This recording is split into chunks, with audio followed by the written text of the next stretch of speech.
देखिए, हिजाब विवाद के लिए एक ही बात कहूंगा, देश एक है, संविधान एक होना चाहिए। अगर संवैधानिक रूप से शैक्षणिक संस्थानों में ये निर्णय होता है कि सभी के स्कूलों के मुताबिक या जिनके जैसे स्कूल हैं, विद्यालय हैं, उस ड्रेस में जाने पड़ेंगे, तो वो सबको मानना पड़ेगा। और संविधान ये कहता है कि आप अपने अपने धर्मों के अनुसार पहन के जा सकते हैं, तो संविधान कहेगा तो सबको मानना पड़ेगा। हमारे देश में प्रमुख है संविधान, और संविधान बनाने वाले हैं हम और आप, कोई संस्था नहीं बनाती। जब आप वोट देते हैं उससे वो सरकार बनती है, फिर राज्यसभा और लोकसभा में कोई भी संविधान का अमेंडमेंट्स करके सैकड़ों अमेंडमेंट्स कर दिए गए हैं। कोई ऐसा नहीं कि 1950 में जो संविधान बना वो अमर है, पूरा का पूरा। कहते हैं आप संविधान बदलोगे, मैं उनसे पूछना चाहता हूं, बदल तो गया है, बदलोगे क्या? संविधान के लिए मनुष्य नहीं बना, मनुष्य के लिए संविधान बना है। संविधान हमारी आपकी सुख सुविधा के लिए बना है। हम संविधान पे बलि चढ़ जाए, मनुष्य मर जाए, मनुष्य बर्बाद हो जाए, ऐसा थोड़ी होता है। तो सरकारें आएंगी और जिस जनता के द्वारा चुनी हुई सरकार आएगी उनके पक्ष में संविधान का संशोधन करती रहेगी। अब यह हिजाब का विवाद भी सरकार के पास है। सरकार चाहे तो संसद में कानून बना दे शिक्षा को लेकर के, और अगर विपक्षी पार्टी को लगता है ये गलत है तो अपने अनुसार बिल ले आए, और जनता के द्वारा चुने हुए प्रतिनिधि दोनों सदन में ये निर्णय कर देंगे, संविधान में अमेंडमेंट्स हो जाएगा या नया बिल आके पास हो जाएगा। यहाँ विवाद कहाँ है? ये दल का दलदल हो सकता है, दिल की बात नहीं हो सकती। दलों के अपने कंपल्सन होते हैं, और अपने कंपल्सन के कारण वो कि आप देखते होंगे कभी यहाँ शराबबंदी के लिए कहा गया था, तो उस समय भी शराबबंदी नहीं हो पाई पूरी। फिर कहा गया हम शराबबंदी करेंगे, अभी जहां तक मेरी जानकारी है मुझसे बार बार ये पूछा गया कि शराबबंदी हुई कि नहीं, तो शायद अभी नहीं हो पाया है। लेकिन मुझे ऐसा लगता है कि अब देखिए क्या है, वो सरकार क्या कहती है। सरकार कहती है कि हमारा आमदनी रुक जाएगा, हमें गवर्नमेंट चलाना है, अगर रेवेन्यू रुकेगी तो हम लोगों का विकास कैसे करेंगे।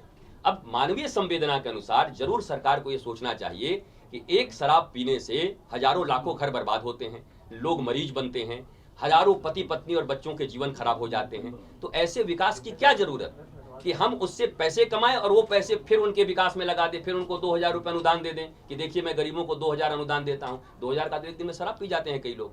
तो ये मानवीय संवेदना, ये किसी सरकार की बात नहीं है। कौन सी ऐसी सरकार है जिसने शराब बंद कर दिया? किस बीजेपी, किस कांग्रेस, किस सपा, किस बसपा, किस पार्टी की बात करेंगे? ये कहीं ना कहीं ये संगठन की और सिस्टम की खामी है। सिस्टम की खामी में सभी दल जब तक एक साथ नहीं आते तब तक आरोप तो लगाते रहेंगे, पर हमाम में सभी नंगे हैं। हम देख रहे हैं शराब हर जगह चल रहा है। एक जगह बिहार में बंद हुआ, उसके कारणों की आलोचना होती है।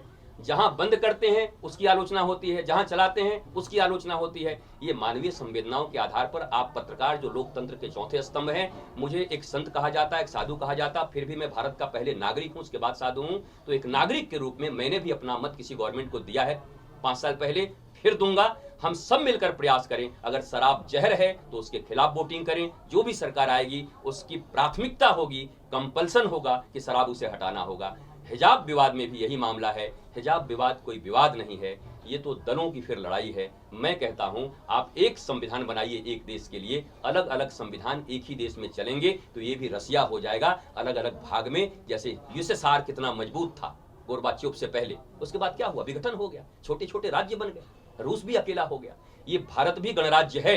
अगर इस प्रकार की विवादें बार बार उठती रहेंगी, इस प्रकार से राष्ट्रहित की बात छोड़ करके हम छोटे छोटे मुद्दे पर बढ़ते रहेंगे अलग अलग, तो भारत का भी हालत विघटन का होगा। हालांकि लोग कहेंगे कि आप मनाते हैं कि भारत का विघटन हो जाए, मैं क्या मनाऊंगा? कश्मीर चला ही गया था, केरला आपके हाथ से निकलने के लिए तैयार था। बंगाल की हालत भी आप देख रहे हैं, वहां की गवर्नमेंट कैसी है मैं नहीं बताता, लेकिन बंगाल का जो डेमोग्राफी बदल गया है, और डेमोग्राफी बदलने के बाद जो आए दिन वहां हिंसा होती है, क्या हमसे आपसे छिपा हुआ है? आपके अगर कोई रिश्तेदार बंगाल में रहते हैं तो क्यों नहीं फोन करते एक बार कि कैसे रहते हैं, किस तरीके से रहते हैं? हम सबको राष्ट्र के लिए सोचना चाहिए। राष्ट्र की बात करने का अर्थ ये नहीं कि मैं किसी पार्टी का समर्थक हूं। जैसे ही राष्ट्र का बात करते हैं, जैसे किसी राम मंदिर की बात करते हैं, जैसे हम कृष्ण, मैं मथुरा से हूं, मैं कृष्ण जन्मभूमि की बात करूंगा, आप मुझे किसी पार्टी से जोड़ देंगे। अरे कृष्ण जन्मभूमि आपका भी अधिकार है, क्योंकि उस राम मंदिर में पूजा करने के लिए माननीय मुख्यमंत्री भूपेश बघेल जी भी जाते हैं, माननीय मुख्यमंत्री आदित्य योगीनाथ भी जाते हैं, मुलायम सिंह यादव भी गए हैं वहां पर, अखिलेश जी भी गए हैं, ममता जी भी आती हैं पूजा करने के लिए। तो एक मनुष्य के नाते जिस संप्रदाय को हम मानते हैं, जाते तो सब हैं, इन सब विवादों का हल मानवीय संवेदनाओं के आधार पर होना चाहिए। दल के दलदल से बहुत सारे विवाद सफल नहीं होते, और मैं समझता हूं सभी दलों में कुछ अच्छे लोग हैं। सर्वदलीय मीटिंग बुला करके शराब के संबंध में एक संविधान होना चाहिए पूरे देश में, चाहे आतंकवादी के लिए हो, किसी के लिए हो, इस पर विचार होगा तो राष्ट्र आगे बढ़ेगा और दल बचे रहेंगे और सभी दलों की सरकारें आती रहेंगी। लावण्या को मैं जानता हूं और मैं टीवी डिबेट्स में इस पर काफी बोल चुका हूं, हमने मांग भी किया है।